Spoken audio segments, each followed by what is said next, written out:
Vamos ler o texto? Isaías 9:6. Porque um menino nos nasceu, um filho se nos deu.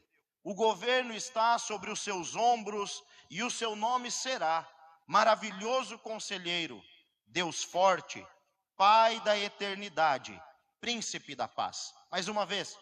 Porque um menino nos nasceu, um filho se nos deu.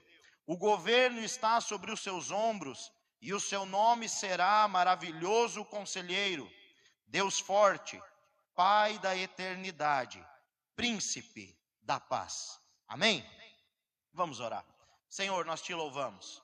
Nós te agradecemos, meu Deus, pela tua presença. E pedimos que o Senhor continue a falar nos nossos corações. Assim eu oro no nome de Jesus. Amém. Quem é Jesus para você? Já fez essa pergunta? Quem é Jesus para mim? Quem é Jesus? E aqui o profeta Isaías vai nos apresentar Jesus. Vai nos apresentar.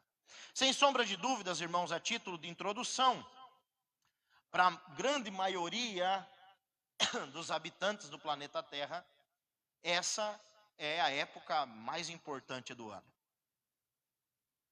Sem sombra de dúvida, para a maioria das pessoas, essa é a época mais linda do ano, que é o Natal. As casas ficam enfeitadas, né? É tempo de dar presente, de receber presente, de rever familiares, que às vezes a gente só vê no Natal, tem familiar que a gente só vê no Natal, então a gente fica com saudade, né? Porque a gente só vê eles no Natal. É tempo de viajar. O Natal é uma das épocas mais agradáveis do ano. Algumas pessoas chegam até a falar do espírito natalino, né? Muito consumista esse espírito geralmente, mas chegam a falar do espírito natalino. E por que disso? Porque é uma época onde as pessoas se alegram, fazem festas, viajam, colocam uva passa e fruta, aquela frutinha, em tudo que é tipo de comida, vai na maionese, vai no arroz. É uma época festiva, é uma época de grande alegria, né? Há uma alegria no ar. A gente sai pelas ruas, as ruas estão enfeitadas, você vê luzes, o comércio fica aberto até mais tarde, é tudo sugestivo também para a gente gastar mais, mas há uma alegria no ar. É óbvio que existe esse aspecto comercial do Natal, que é negativo, e que também existe um aspecto pagão que cerca esse período. E a gente pode ver essas incoerências, até mesmo montado dentro de presépios, e foi se esquecendo o que a Bíblia ensina, que é o Natal, e se trocando por tradição. E aí você vê, por exemplo, presépios montados onde tem lá algumas figuras que não eram para estar lá. Os reis magos, por exemplo. A Bíblia nem diz que eram reis, primeiro, e nem que eram 3. A Bíblia diz que eram magos ou sábios, que eles vieram do Oriente e que eles adoraram o Senhor com 3 presentes, mas não que eram 3 reis. Não, a Bíblia não fala sobre isso. Segundo, eles também não estavam lá na manjedoura para ver Jesus, porque o texto diz que eles entraram na casa. E quando eles entraram na casa e Herodes ficou sabendo que o rei dos judeus havia nascido, Herodes, por vingança que os magos não vieram dizer aonde exatamente era a casa, Herodes mandou matar crianças de 2 anos para baixo. Então, presume-se que já fazia um bom tempo que Jesus tinha nascido. Quem é que estava lá na manjedoura, naquele abrigo que nós popularmente chamamos de estrebaria? Eram os pastores. Os pastores. Os pastores, sim, estavam lá. Eles estavam no pasto cuidando das ovelhas, quando de repente apareceu um anjo, trazendo uma boa nova de grande alegria. E depois disso, um coral de anjos cantando, anunciando que havia nascido na cidade de Davi o Salvador. Então nós vamos trocando. Tem esses aspectos meio negativos, mas apesar de todos os pesares, é uma época muito especial para todas as pessoas. Infelizmente, algumas pessoas, devido a essa alegria que paira pelo ar e devido a todas essas festividades, acabaram se esquecendo do sentido do verdadeiro Natal. E nós corremos também esse risco de perdermos de vista o que é importante no Natal, ou pior ainda, de perdermos de vista quem é importante no Natal. Porque muitas vezes nós perdemos de vista o que é importante. E o que é importante no Natal? É a mensagem de que nós recebemos de Deus uma boa nova de grande alegria e salvação. Nós recebemos o presente. Nós recebemos o presente que é Cristo. E às vezes nós nos esquecemos disso. E aí, como diz um certo pastor, entra em dezembro e todo mundo fica com a tal da dezembrite, né? Que ela é parecida com a artrite, que é uma inflamação de dezembro. E as mulheres entram em paranoia, né? Porque não emagreceram o que tinha que emagrecer, aí dá dezembrite. Aí os homens entram em paranoia porque eles começam a fazer a soma e não vai fechar, eu não vou conseguir dar um presente para o fulano, para o Beltrano, para aquilo, meu Deus, e agora? E as pessoas vão ficando alucinadas e vão perdendo de vista o que representa o verdadeiro Natal. Bom, nós não sabemos nem se exatamente Cristo nasceu em dezembro, e é muito provável que não. Mas celebramos essa data, a data do nascimento, da vinda do Senhor Jesus Cristo. Celebrar o Natal não é uma ordenança, você não vai encontrar isso nas Escrituras. Celebrem o Natal. Na verdade, para o cristão, a festa mais importante deveria ser a ceia do Senhor. Ela vem substituir a Páscoa. Para o judeu, a Páscoa, e para o cristão, a celebração da ceia. Mas celebrar o Natal não é uma ordenança, entretanto, também não é uma proibição bíblica. Então, para aqueles que gostam de celebrar o Natal, não há dificuldade, celebre o Natal. Para aqueles que não gostam de festejar o Natal, não festejem o Natal. Paulo vai chegar a dizer que existem irmãos que fazem distinção de dias e dias, e outros não, e para eles todos os dias são a mesma coisa.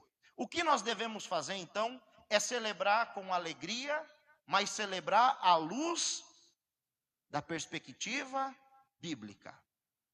Nós precisamos celebrar. Só assim, então, nós conseguiremos celebrar com verdadeira alegria o nascimento do Salvador do mundo.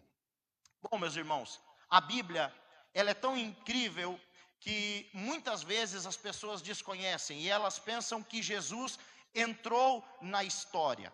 Que Jesus, ele veio e teve um marco na história, e realmente houve esse marco de antes e depois de Cristo.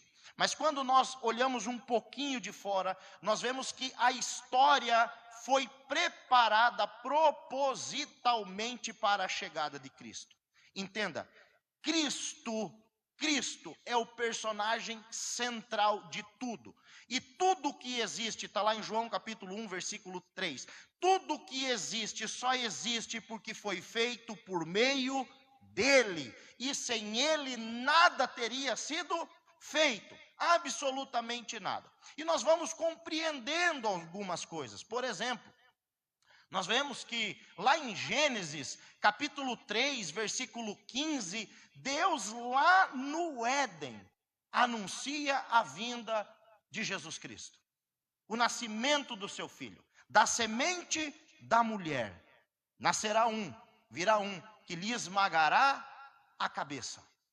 Quando você olha, por exemplo, para Números 24, versículo 17, você vê que Jesus, ele é anunciado como a estrela que procede de Jacó. E aqui abra um parênteses na sua cabeça, um paralelo.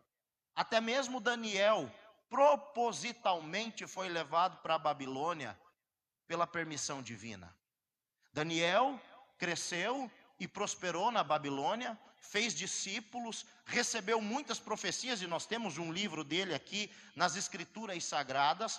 Como é que aqueles homens que eram magos, que eram sábios, viram aquela estrela no céu e entenderam que aquela estrela era o cumprimento de uma profecia?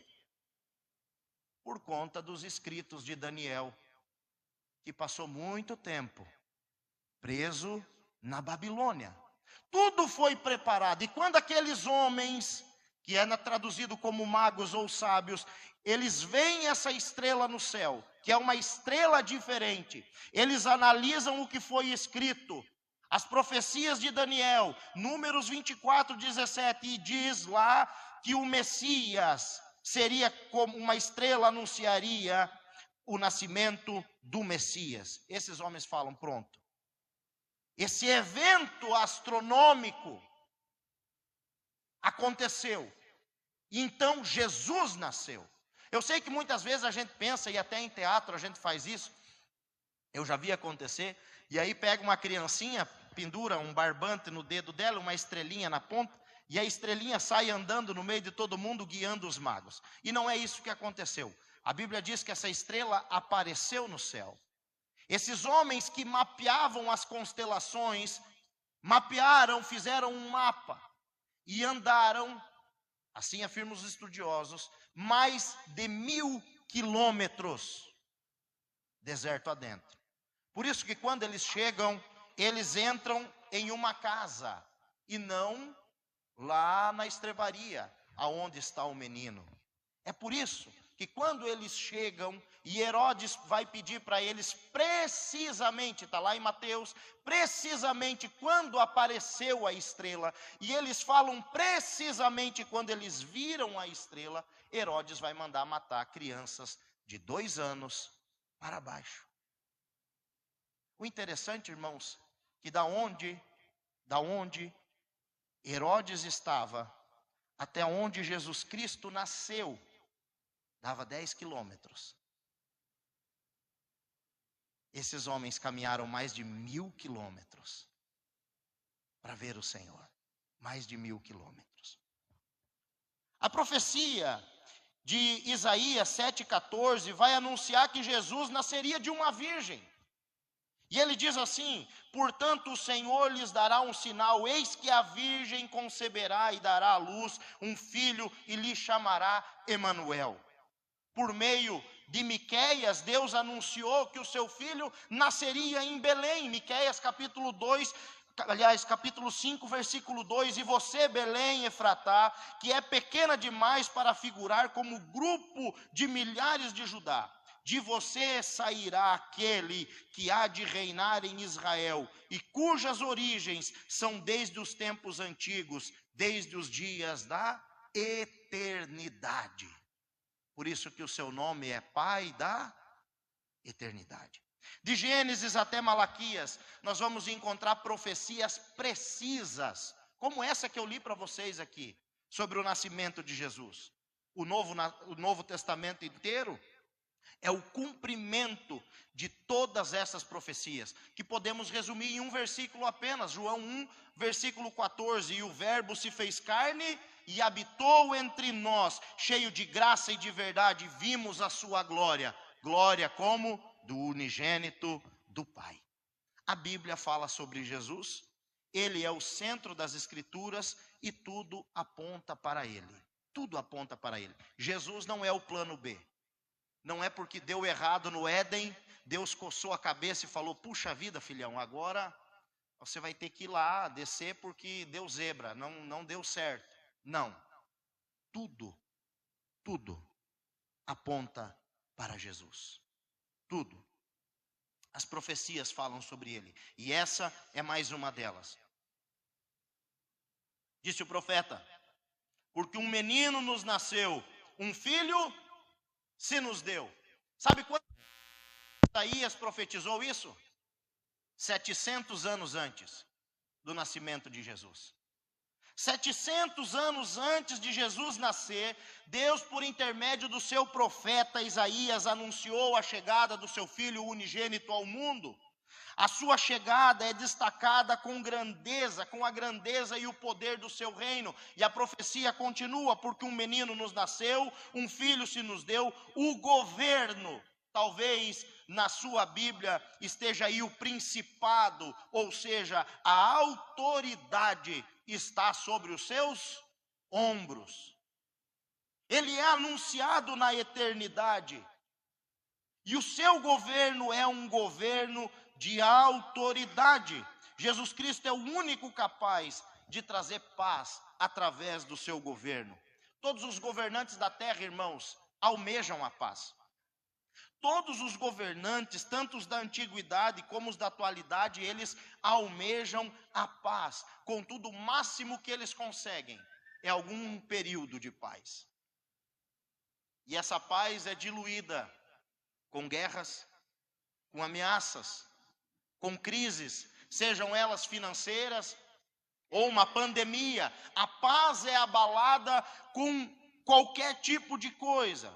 Jesus Cristo, então, é o único que consegue manter a paz sem fim, diz o versículo 7, aqui de Isaías capítulo 9, pois ele reina com justiça e com juízo.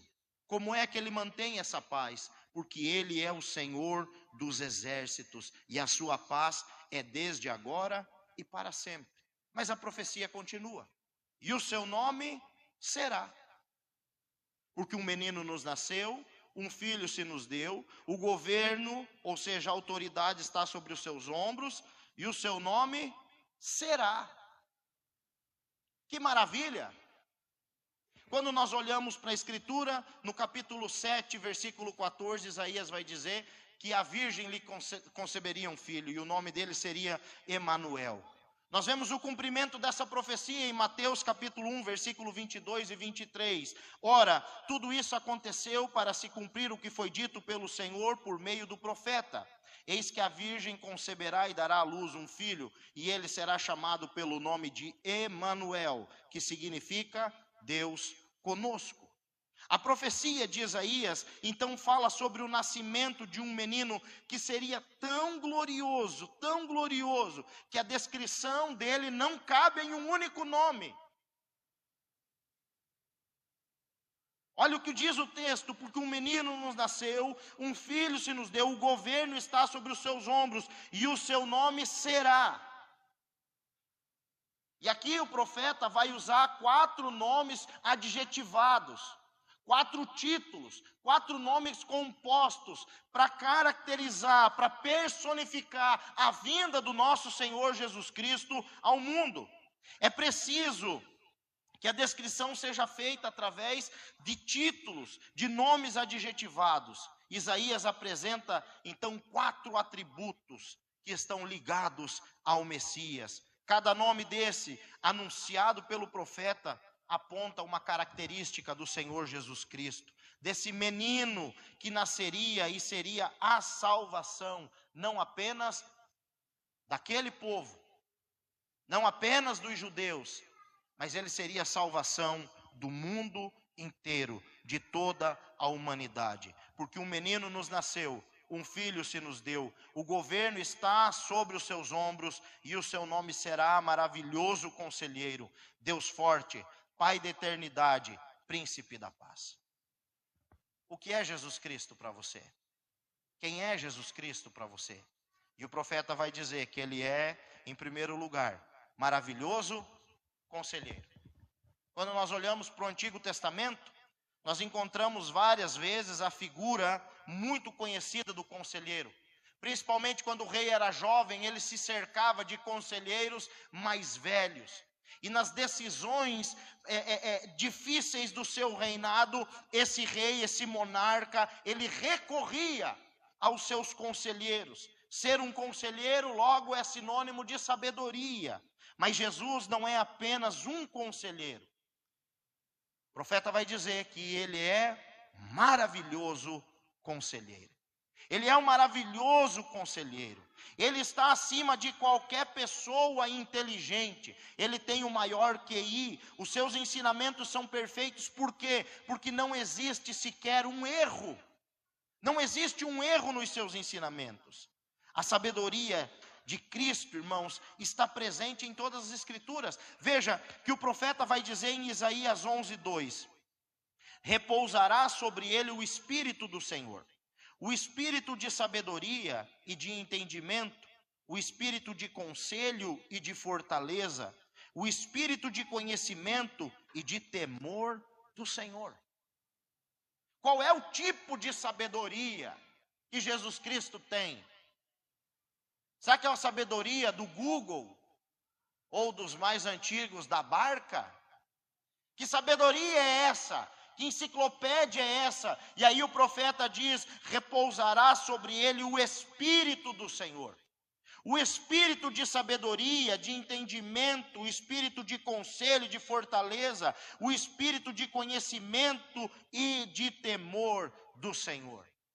A perfeição, o Espírito do Senhor, o Espírito de sabedoria e de entendimento, o Espírito de conselho e fortaleza, o Espírito de conhecimento e de temor. Quando você abre a Bíblia, você vai ver lá em Apocalipse os 7 Espíritos de Deus. A perfeição, a plenitude de Deus, a plenitude espiritual estava sobre Cristo. Estava sobre Cristo. No capítulo 28, versículo 29, diz o profeta: também isso procede do Senhor dos Exércitos, ele é maravilhoso em conselho e grande em sabedoria. É um maravilhoso conselheiro. Aonde é que nós podemos ver essa sabedoria de Cristo? Bom, nós podemos ver a sabedoria de Cristo presente na sua vida. Diz o texto sagrado de Lucas 2,39, que depois de terem cumprido tudo conforme a lei do Senhor, voltaram para a Galileia, para a sua cidade de Nazaré. Quem que voltou? José, Maria e o bebê Jesus. E o menino crescia e se fortalecia, enchendo-se de sabedoria, e a graça de Deus estava sobre ele. Com 12 anos de idade, nós temos um salto agora do menino, do bebê que vai crescendo e se enchendo de sabedoria. Com 12 anos de idade, seus pais vão para Jerusalém. Na volta para Nazaré, se perdem do menino. Era comum ir em comitivas, em grupos. De repente, Maria não acha o seu filho, José não acha Jesus. Voltam para Jerusalém. Aonde é que está Jesus? No templo. Quem é que está ao redor de Jesus?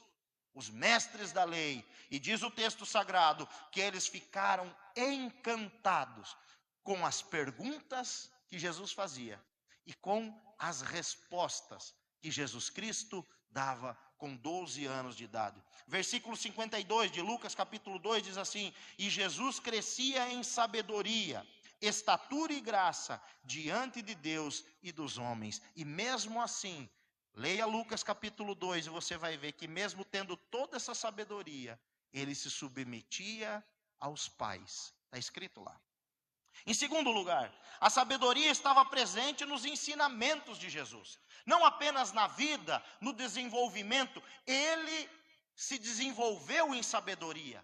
Mas também isso estava presente nos seus ensinamentos. Mateus 7:28, quando Jesus acabou de proferir estas palavras, as multidões estavam maravilhadas com a sua doutrina. E o que é que a multidão dizia? Versículo 29, porque ele ensinava como quem tem autoridade e não como os escribas. Jesus não apenas sabia para ele mesmo. Einstein chegou a dizer isso: se você aprendeu alguma coisa e não consegue ensinar para sua avó, na verdade você não aprendeu. E Jesus não só sabia, mas ele transmitia o que ele sabia, e as pessoas entendiam e diziam: nossa, nós nunca tínhamos ouvido. Talvez quantos já não falaram: meu Deus, quantas vezes eu fui na sinagoga e o rabino leu essa passagem, mas hoje eu entendi claramente, porque Jesus não só sabia, mas ele tinha autoridade para ensinar. Em terceiro lugar, a sabedoria estava presente nas ações de Jesus.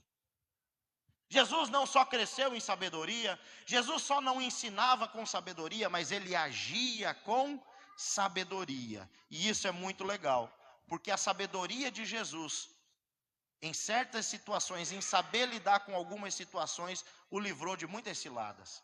Quero citar duas aqui. Uma está lá em Mateus 22, do 17 ao 22. Fizeram uma pergunta para Jesus, e a pergunta foi o seguinte: é correto pagar imposto?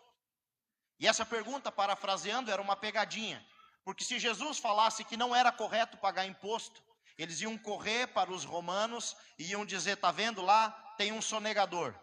Mas se Jesus diz para eles é correto pagar imposto, eles iam maltratá-lo, dizendo: você é um traidor do nosso povo. E Jesus então pediu uma moeda Alguém lhe entregou uma moeda e ele disse: o que é que vocês veem nessa moeda? A face de César. Então vocês deem a César o que é de César e a Deus o que é de Deus. Outra vez, tentaram com uma pegadinha também encurralar Jesus, mas devido à sua sabedoria em ações, ele saiu dessa. Trouxeram de madrugada, na frente dele, uma mulher pega em adultério. E essa história está lá em João capítulo 8, do 7 em diante. Aliás, do 2 em diante. E aí trouxeram essa mulher e falaram para ele: pegamos ela em adultério. E a lei de Moisés nos ordenou que tais mulheres sejam apedrejadas. O que é que o Senhor tem a dizer? Bom, se Jesus dissesse que aquela mulher deveria ser apedrejada, ele seria denunciado aos romanos, porque somente o Império Romano tinha o poder naquela época de sentenciar alguém à morte. Se Jesus dissesse que deveriam soltá-la e não apedrejá-la, eles também, muito interessante, porque a única passagem na Bíblia que diz que Jesus escreveu alguma coisa é aqui, e ele escreveu no chão. E a gente não sabe o que ele escreveu. E aí fizeram de novo a pergunta para ele: o que é que você vai falar? Pegamos ela em adultério. Jesus se levanta e falou: quem não tem pecado, atire a primeira pedra. Se abaixou de novo e continuou a escrever no chão. E diz o texto que, a começar pelos mais velhos, pelos anciãos, todos largaram as pedras e foram embora, ficando só Jesus e aquela mulher. Sabedoria nas ações. O apóstolo Paulo disse em Colossenses 2:2 que em Cristo estão ocultos todos os tesouros da sabedoria e do conhecimento. Em Cristo. Está lhe faltando sabedoria? Você está cansado de bater a cabeça? Você está cansado de fazer coisa errada? Você está cansado de fazer negócio errado? Você está cansado de agir como uma pessoa embrutecida? Peça sabedoria a Deus, e isso é um versículo. Tiago 1,5 diz assim: se porém alguns de vocês necessitam de sabedoria, peça a Deus, que a todos dá com generosidade, sem reprovações, e ela lhe será concedida. Oh, meus irmãos, você só pode recorrer a Jesus Cristo. E você pode recorrer a Ele, porque Ele é o maravilhoso conselheiro. Jesus é o único que tem palavras de vida eterna. Os conselhos de Jesus não é para você ficar rico, não é palpite de aposta de Mega Sena. Não é isso que Jesus Cristo vai te dar. Jesus Cristo não vai ensinar você a investir. O conselho que Cristo tem é algo infinitamente maior, é eterno, tem peso de eternidade. C.S. Lewis disse que tudo aquilo que não é eterno é inútil, é eternamente inútil. Somente Cristo tem palavras de vida eterna, e os seus conselhos são fonte de vida, os seus ensinos oferecem vida abundante. Jesus Cristo é o maravilhoso conselheiro, e Ele detém todo o conhecimento e toda a sabedoria. Mas em segundo lugar, Ele é o Deus forte, e esse título mostra que o menino que nasceria não apenas seria um ser humano comum, um ser humano qualquer. Aquele menino enfaixado em panos, colocado em um coxo onde se tratava animais, que era a manjedoura, é o mesmo que criou o universo pelo poder da sua palavra. E o seu poder é incomparável. Ele é o Deus onipotente, Deus forte, literalmente traduzido como Deus guerreiro. Deus guerreiro, Deus forte. E esse nome então exalta a Deus pela vitória que Ele conquistou para o seu povo. É um Deus que não se esconde, é o Deus que não tem medo, é o Deus que não empata, é o Deus que é decisivo e vence todas as batalhas. É o Deus forte. Para Jesus não existe nada demasiadamente difícil. Não existe obstáculo, não existe dificuldade para o Senhor. O seu nascimento foi anunciado dizendo que para Deus, nada é impossível. Nada, absolutamente nada. E a Bíblia está recheada. Nós ficaríamos aqui a noite inteira, o dia todo, a semana toda, falando dos grandes feitos de Jesus. Mas eu pontuei apenas alguns.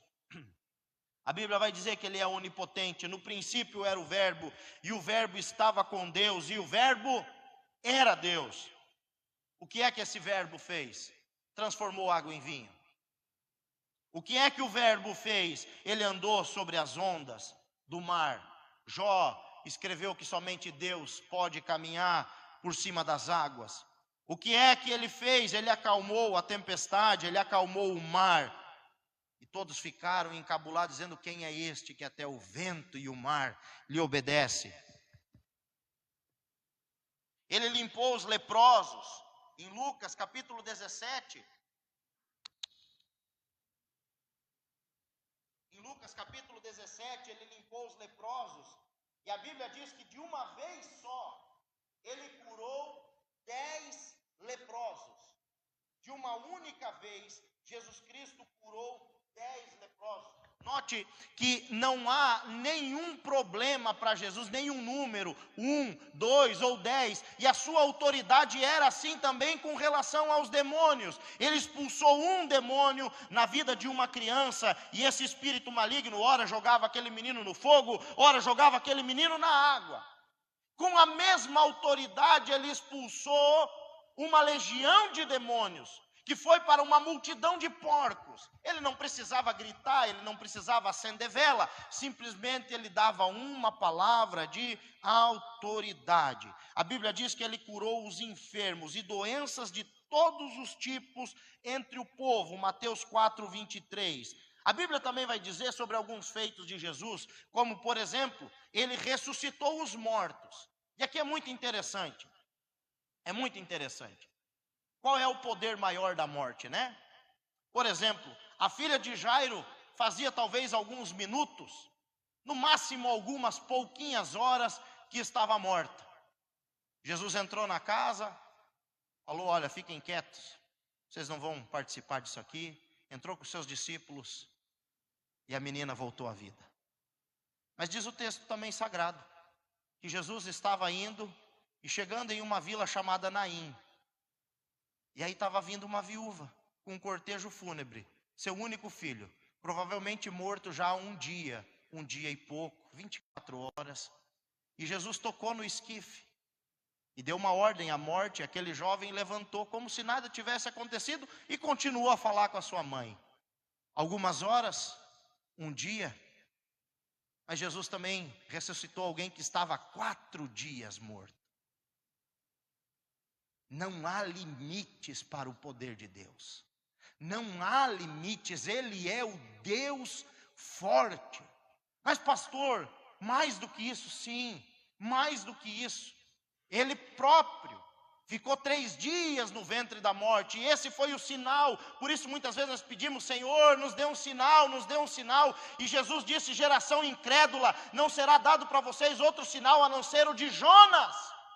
E assim como Jonas ficou 3 dias no ventre da baleia, indicando que Cristo ficaria 3 dias no ventre da terra e foi ressuscitado de lá. Mas mais do que isso, quando ele voltar, diz as Escrituras Sagradas, que todos os mortos em Cristo ressuscitarão primeiro. Vocês já pararam para pensar que desde o Éden tem gente enterrada nesse mundo? E ele vai trazer. E diz a Bíblia que até o mar vai devolver os seus mortos, porque Ele é o Deus forte. Ele tem a chave da morte, Ele tem a chave do inferno. Ele é o Deus todo-poderoso. Ele multiplicou pães, Ele fez algo maravilhoso, irmãos, de tocar em pessoas que eram desprezadas pela sociedade, marginalizadas, e Jesus fez. Ele curou enfermos, ele libertou oprimidos, ele consolou os abatidos, ele revigorou o cansado, ele amou aqueles que estavam precisando de amor e ele salvou os perdidos. Em terceiro lugar, ele é chamado de Pai da eternidade. O nascimento de Jesus foi planejado muito antes de tudo existir. Entenda, Jesus não foi criado, ele é o Criador. Ele é o Pai da eternidade. Na teologia nós estudamos algo chamado em princípio. Antes de tudo. Ele é autoexistente, ele é transcendente, ele é eterno. Ele não tem início de dias, muito menos fim de dias. Ele é o Pai da eternidade. E todos esses que rejeitam essa verdade são hereges. Ele é o Deus eterno. Todas as coisas foram feitas por Ele, e sem Ele nada do que fez. Oh, meus queridos, Jesus não está sujeito ao tempo. Ele é o Criador de tudo. Ele é o Pai da eternidade. O menino que nasceria seria o possuidor da eternidade. E o que ele faz com isso? Ele só não morre? Ele só existe? Não. Somente o Pai da eternidade pode nos dar a vida eterna. Somente quem é o Pai da eternidade pode nos dar a vida eterna. Então, se você está buscando a vida eterna e essa vida eterna não é em Jesus, você não vai alcançá-la. Porque somente Ele pode nos dar. Por isso ele escreveu em João 6,47, em verdade lhes digo, quem crê em mim tem a vida eterna. João 5,24, em verdade lhes digo, quem ouve a minha palavra e crê naquele que me enviou, tem a vida eterna, não entra em juízo, mas passou da morte para a vida. Um que todo mundo conhece, João 3,16, porque Deus amou o mundo de tal maneira que deu o seu Filho unigênito, para que todo o que nele crê não pereça, mas tenha a vida eterna. O apóstolo João, na sua primeira epístola, escreveu em 1 João 5,11, o testemunho é este, que Deus nos deu a vida eterna, e esta vida está no seu Filho. Quem tem o Filho tem a vida. Quem não tem o Filho de Deus não tem a vida. Versículo 13. Estas coisas escrevi a vocês que creem no nome do Filho de Deus, para que saibam que têm a vida eterna. Dá um salto e vai para o 20. Também sabemos que o Filho de Deus já veio e nos tem dado entendimento para reconhecermos aquele que é verdadeiro. E nós estamos naquele que é o verdadeiro, em seu Filho Jesus Cristo. Este é o verdadeiro Deus e a vida eterna. Quem é Jesus? O verdadeiro Deus e a vida eterna. Somente o Pai da eternidade pode tirar a morte eterna dos nossos corações e no lugar colocar a vida eterna. Mas em último lugar, ele é coroado como príncipe da paz. Antes da sua vinda ao mundo, antes do seu nascimento ao mundo, nós estávamos em inimizade contra Deus. A Bíblia diz, lá em Efésios 2, versículo 3, que nós éramos por natureza filhos da ira.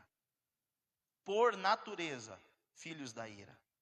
Mortos nos nossos delitos e pecados.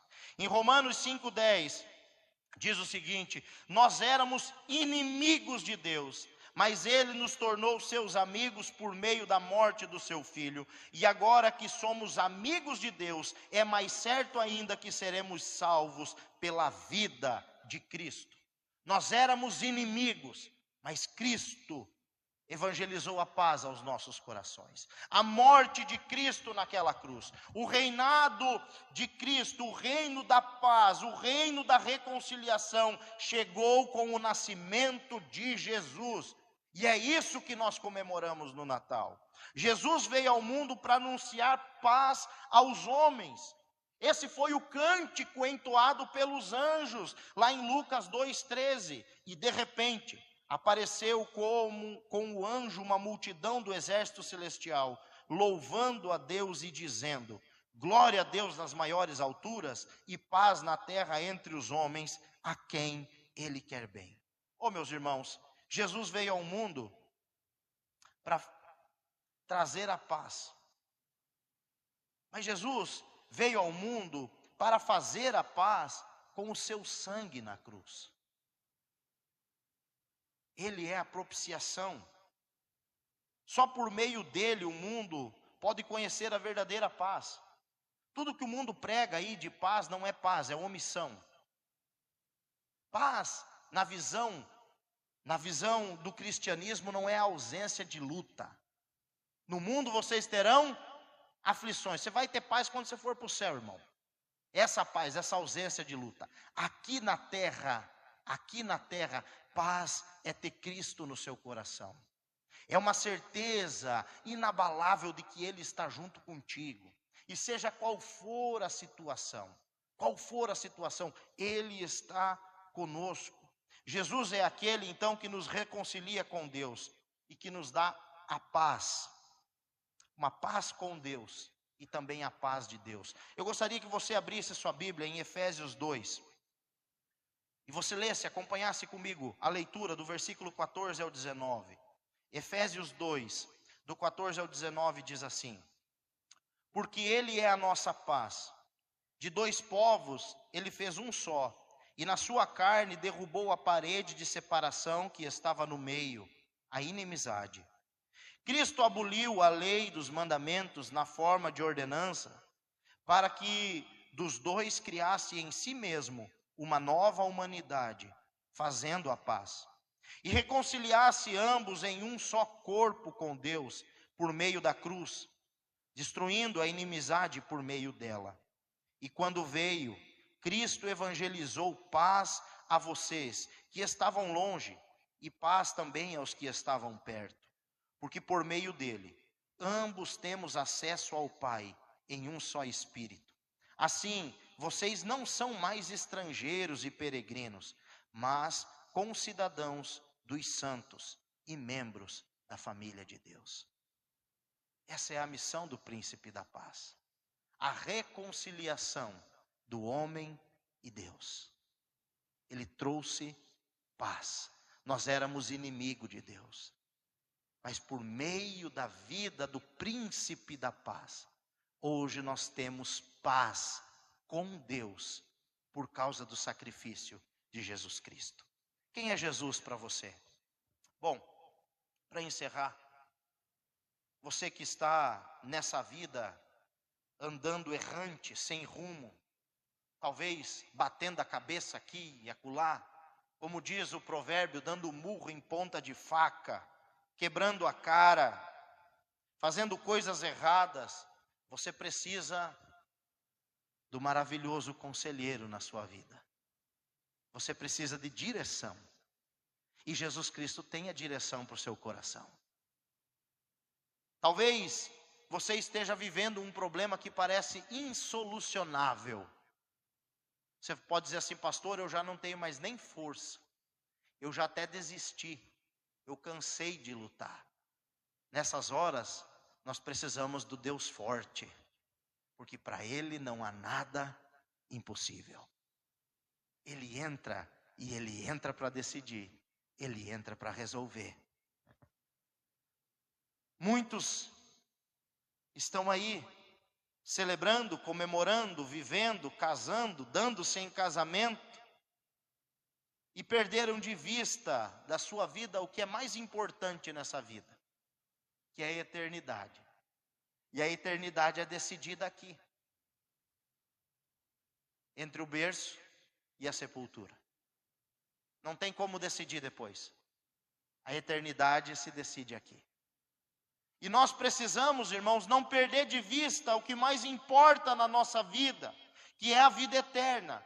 E somente o Pai da eternidade tem esse poder de abrir os nossos olhos e aplicar no nosso coração, de nos resgatar, diz o texto sagrado, de nos transportar do reino das trevas para o reino do seu Filho em amor. É Ele que nos arranca do lamaçal do pecado. É Ele, é o Pai da eternidade. E se você ainda não tomou essa decisão, hoje é o dia para você entregar a sua vida ao Pai da eternidade. Mas em último lugar, somente Ele pode trazer paz ao seu coração. Oh, meus irmãos, são tantas lutas, são tantas tristezas, tantas decepções. E muitas vezes as decepções vêm embrulhadas em pessoas. E a gente vai chegando no final do ano, e às vezes está com o coração magoado, já não consegue mais nem dormir direito. É tanta coisa, são tantas situações. Talvez você esteja aqui nessa noite, você chegou aqui sem paz. Quero dizer para você que Jesus Cristo é o príncipe da paz. Muitas vezes a inquietação do nosso coração é por conta do pecado não confessado. Ele é o príncipe da paz. Através dele nós temos paz com Deus. Por meio dele nós encontramos a paz. E talvez você esteja precisando ter um encontro com o príncipe da paz. Seu coração está confuso, está atribulado, não sabe para onde vai. Jesus é o príncipe da paz. Ele faz cessar, a Bíblia diz, todas as guerras. Salmos 46. Até os confins da terra. Talvez você não tenha paz no seu casamento. Ele faz cessar todas as guerras até os confins da terra. Você não está tendo paz com o seu filho, talvez está dando problema, seu filho, sua filha. Ele faz cessar todas as guerras até os confins da terra. Talvez você não está tendo paz nas suas finanças. Ele faz cessar todas as guerras até os confins da terra. Pastor, como é que ele faz isso? O texto lá de Salmos diz, ele quebra a lança, ele corta o arco, ele queima os carros no fogo. E o Salmo termina dizendo, aquietai-vos e sabei que eu sou Deus. Nós precisamos do príncipe da paz. Quando eu entrego para ele as coisas, eu descanso, eu encontro paz. Eu espero que essa palavra encontre um terreno fértil no seu coração. Vamos orar. Senhor Jesus, nós te louvamos, porque tu és maravilhoso, Senhor. E se alguém aqui nessa noite está confuso, que o Senhor dê esse conselho, que convence do pecado, da justiça e do juízo. Tu és o Deus forte, tu sabes, ó Deus, quantas pessoas aqui estão com uma causa impossível nas suas mãos. Eu mesmo tenho uma, meu Pai, e tu és o Deus forte. Para o Senhor não há nada impossível. Tu és o Pai da eternidade. Aplica essa verdade no nosso coração, para que nós não venhamos nos destruir, ó Deus, e nem nos distrair com a luminosidade falsa do mundo, mas que nós venhamos olhar para o sol da justiça que é o Senhor. Ó Deus, traz paz, paz dentro da família, paz no casamento, paz no coração. Assim eu oro, Senhor, em o nome de Jesus. Amém.